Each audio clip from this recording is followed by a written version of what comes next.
In the last lecture I have told you that respiration in plant topic. So today we are going to discuss about respiration in animal, right? Animal. So respiration is the same process everywhere for every organism. It may be animal, it may be plant. Everywhere or every living organism, take care, every living organism respire. That means respiration takes place in every organism, living organism. That means this is the process that is because of every living organism required energy to take care of for their own activity. So energy is required for every cells, every tissues, every body, every organism. For what? For what energy required? For their own activity. उनकी खुद के काम करने के लिए energy चाहिए. That is why respiration is very important process for every living organism. That means every living organism, it may be plant, it may be animal, must have to respire. As you know, respiration is the process which gives energy. How gives energy? The energy given in the process of respiration by the breakdown of what? By the breakdown of glucose molecule. So if your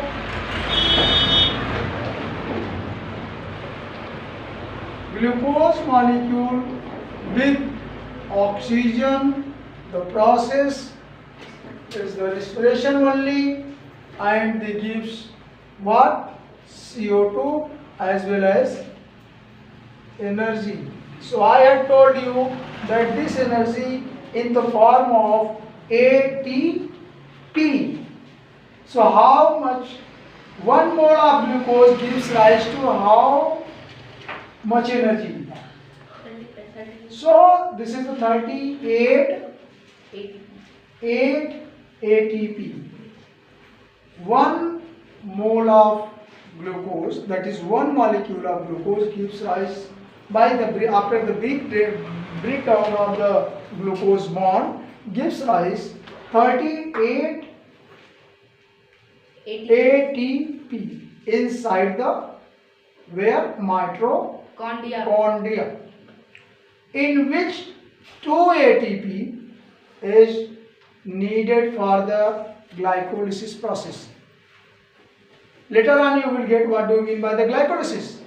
Glycolysis process में 2 ATP खर्च हो जाती है, तो it will remain 36 ATP inside the piquets, and the piquets is inside the where? Electron transport system inside the mitochondria.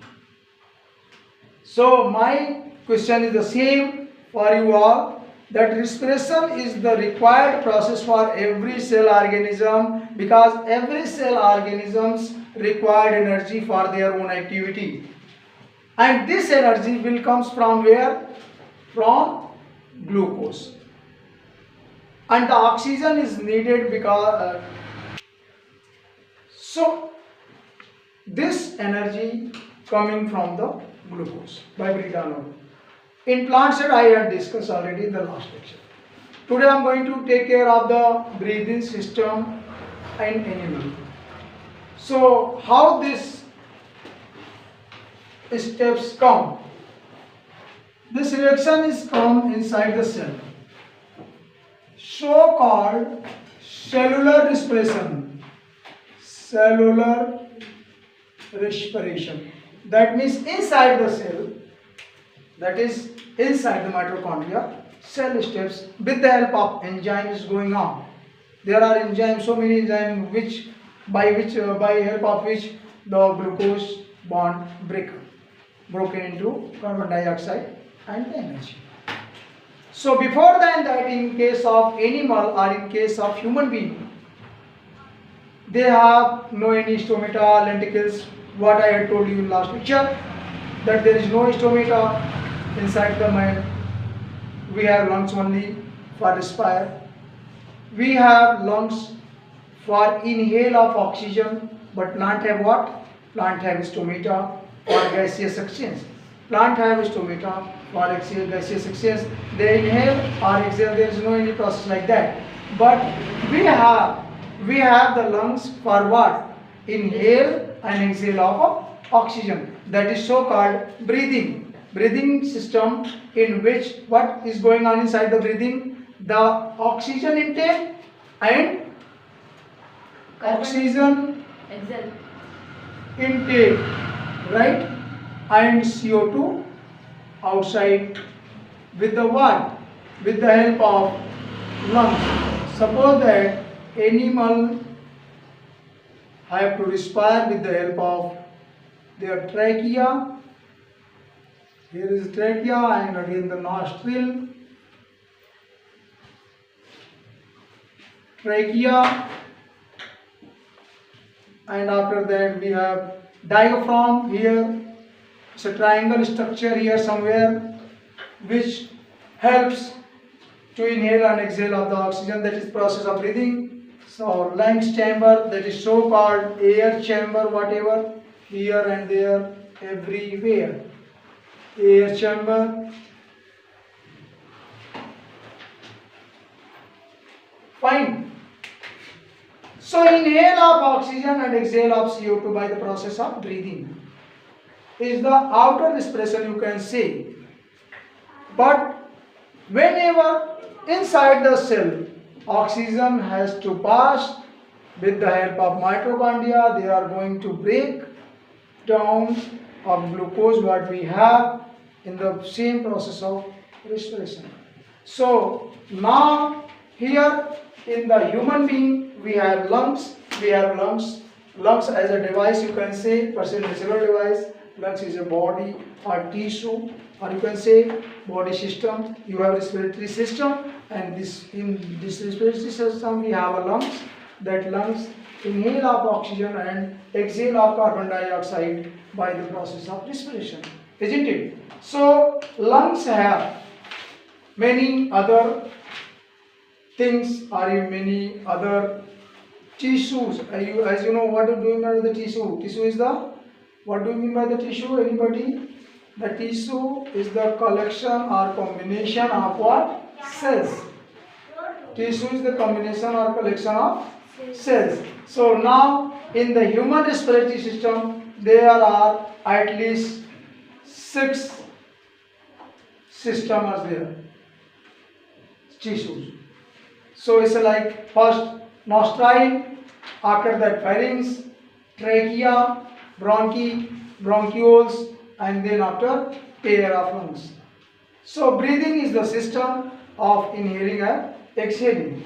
So now we are going to take care of another system for other animals. Is for human beings.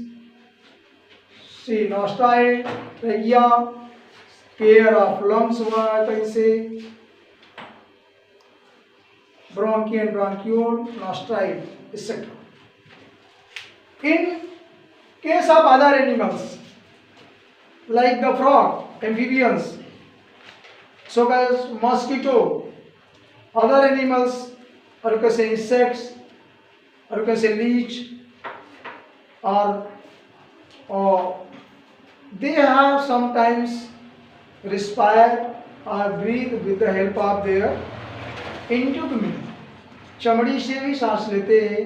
The मेढक और frog, you know, frog have respire with the help of their skin also. Same thing in with the snake or vertebrates. So respiration is the process of breakdown of glucose, everybody knows, but breathing is not same. Breathing is what? Up to here only. Inhale of oxygen and exhale of carbon dioxide. Here is the only with the help of lungs or with the help of integument or skin. The release of CO2 and intake of oxygen is the only breathing.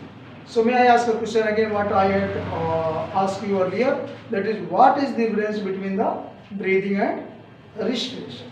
Fine.